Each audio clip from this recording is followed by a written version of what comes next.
All right, folks, look, I'm going to level with you. I'm going to be honest with you. Donald Trump's invasion of blue cities has just gotten substantially worse. We're just learning more right now and learning more by the day of what Trump, ICE, and all of these different government agencies are doing in these blue cities, especially in Chicago. And it's getting really, really bad. The things we're about to go through, the things we're about to see, are videos and stories you might see from a dictatorship, an established dictatorship somewhere in the world, somewhere that's not the United States. But no, all of this stuff is happening here, where we have a wannabe dictator in office doing wannabe dictator things. So we're going to get into all of this and more. Before I do so, make sure to subscribe to the channel down below. It goes an incredibly long way. Drop a like on the video, comment, let me know what you think about this story. I'm currently on the road right now, but this story and the things we're about to talk about are too important for me to just sit out and ignore and not give some commentary on. So let's just start here. As you can see, we're on Donald Trump's Truth Social page, and bright and early this morning, Donald Trump decided to put out one of his scariest statements yet about Chicago. Just take a look at what Donald Trump had to say at 8:19 in the morning. 8:19, which means that Donald Trump just woke up, rolled out of bed, and was thinking that, how do I make this country worse? How do I make the most inflammatory statement possible right now at this given moment? And he did. At 8:19 in the morning, he said Chicago Mayor Brandon Johnson should be in jail for failing to protect ICE officers. Governor Pritzker also. Donald Trump has not only sent his thugs to Chicago, he doesn't only have these people patrolling the streets and going after anybody, American citizens, people who don't have a criminal record, whatever, but he's also demanding that leaders in this city go to jail. The crime for simply existing, it appears Donald Trump's alleged criminal activity of these people is that they're Democrats and that they disagree with him. I mean, this is Donald Trump's entire thing. They're not bowing down to him like these Republican governors do. People like J.B. Pritzker are actually fighting. They are fighting to protect the people they represent, and Donald Trump doesn't like that because, when you actually fight to protect people, it's not Donald Trump's vision for America. And both Mayor Brandon Johnson and Governor Pritzker have responded to Donald Trump already. Brandon Johnson said this is not the first time that Trump has tried to have a black man unjustly arrested, referencing Donald Trump's many different instances involving this, especially Central Park 5. I'm not going anywhere, he says. And J.B. Pritzker said, I will not back down. Trump is now calling for the arrest of elected representatives checking his power. What else is left on the path to full-blown authoritarianism? And look, there are some Democrats out there who are kind of nervous to use this word right here, authoritarianism. They're nervous to call Donald Trump a dictatorship, but we have to be honest with the people. This is what we're witnessing right now. This is no longer a maybe he will, maybe he won't situation. We've been past that for a long time now. Donald Trump is making it very clear what he wants to do, and it is full-blown authoritarianism. It is a dictatorship in the United States. And I appreciate people like J.B. Pritzker, who are in significant positions of power, telling it like it is. We have to have our leaders tell it like it is, and I appreciate J.B. Pritzker doing just that. But this story just got even worse. I mean, if you can even imagine it. So Trump started the day by demanding that people get arrested, but we also just learned of a horrific story coming out of Chicago, one that, again, you wouldn't expect to hear in the United States, but it's happening here. This is from religionnews.com, certainly not a liberal-leaning outlet, but their title of this article, in Chicago, clergy and faith-based protesters say ICE is threatening their religious freedom. And there's a lot in this article, but I want to highlight one story in particular, and it's the top of the article. Last month, the Reverend David Black stood in front of a Chicago area U.S. Immigrations and Customs Enforcement facility and spread his arms wide. Adorned in all black and wearing a clerical collar, the pastor looked up at a group of masked, heavily armed ICE agents on the roof and began to pray. So he was unarmed and he just began to pray. Keep that in mind. Quote, I invited them to repentance.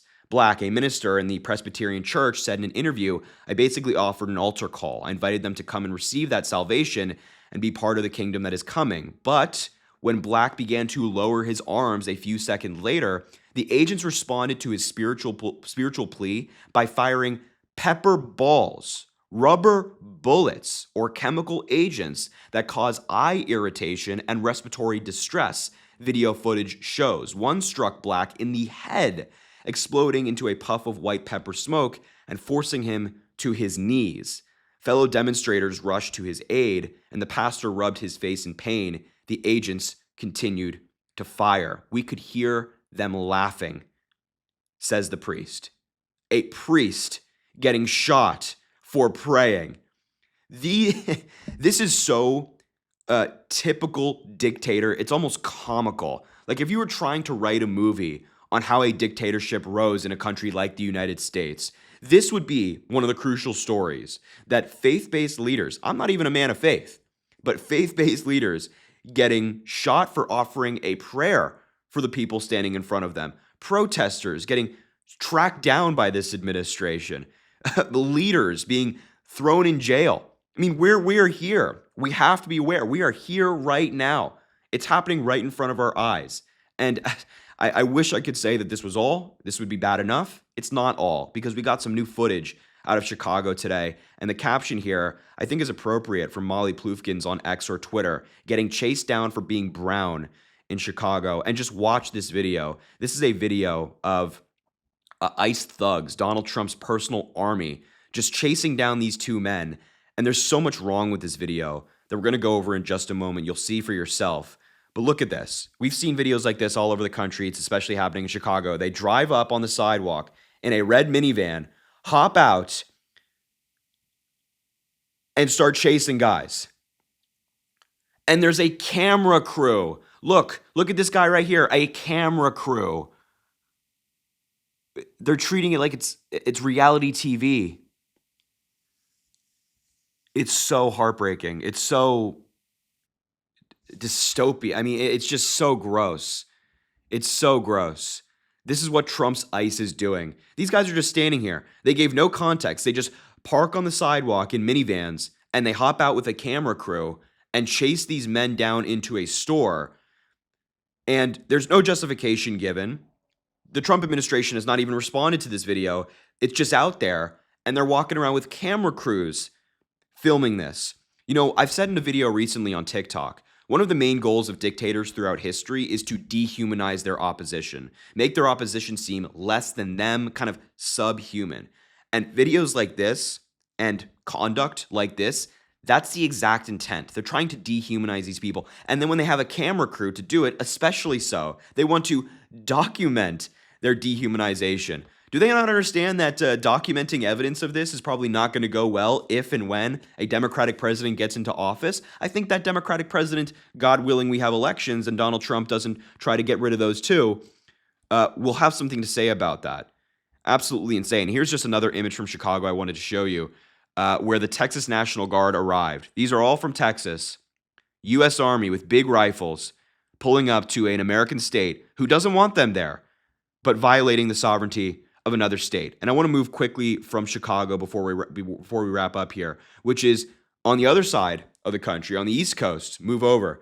James Comey has now had a trial date set.